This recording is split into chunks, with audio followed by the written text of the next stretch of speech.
नमस्कार। आज 19 फरवरी दिन शनिवार है। आइए नजर डाल लेते हैं मध्य प्रदेश की 10 बड़ी खबरों पर।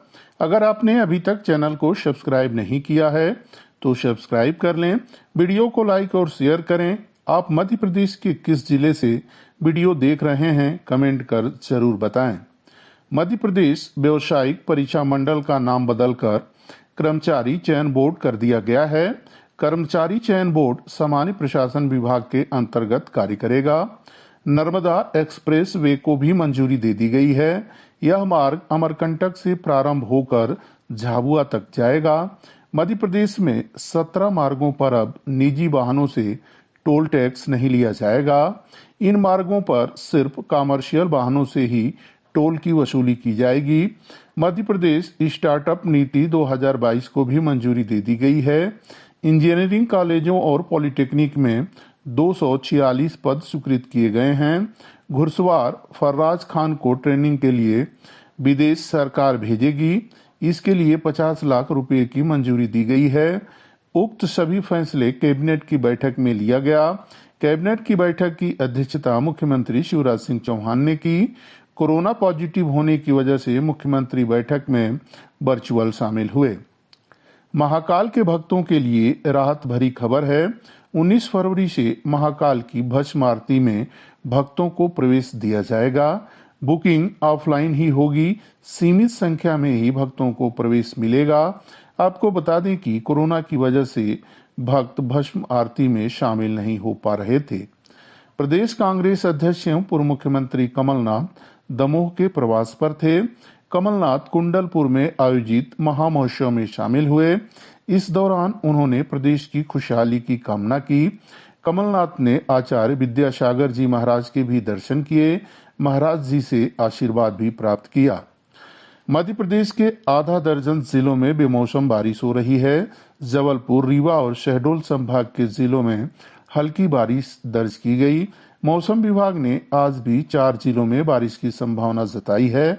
बैतूल, छिंदवाड़ा, सिवनी और बालाघाट में हल्की बारिश हो सकती है। प्रदेश के अन्य जिलों का मौसम शुष्क रहेगा। सबसे कम तापमान रीवा, मंडला, उमरिया और ग्वालियर में दर्ज किया गया।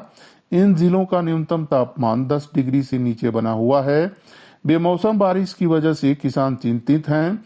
चना और मटर की फसल के लिए बारिश नुकसानदायक साबित हो सकती है। इन फसलों में इल्ली लगने की आशंका जताई जा रही है। विशेषज्ञों ने खेतों में नमी बनाए रखने की सलाह दी है। हल्की सिंचाई से फसलों को नुकसान से बचाया जा सकता है। खजुराहो से दिल्ली के बीच विमान सेवा की शुरुआत हो गई है। केंद्रीय मंत्री ज्योतिरादित्य सिंधिया ने विमान सेवा की शुरुआत की।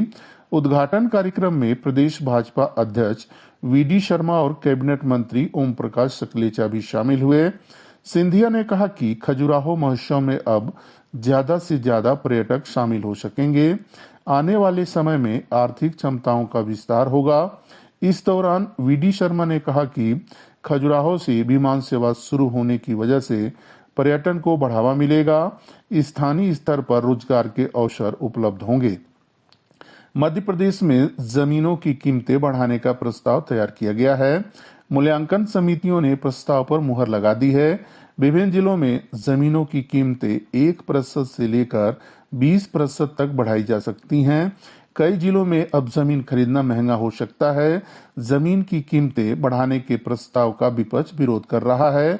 आपको बता दें कि कई साल से जमीनों की कीमतें नहीं बढ़ाई गई हैं।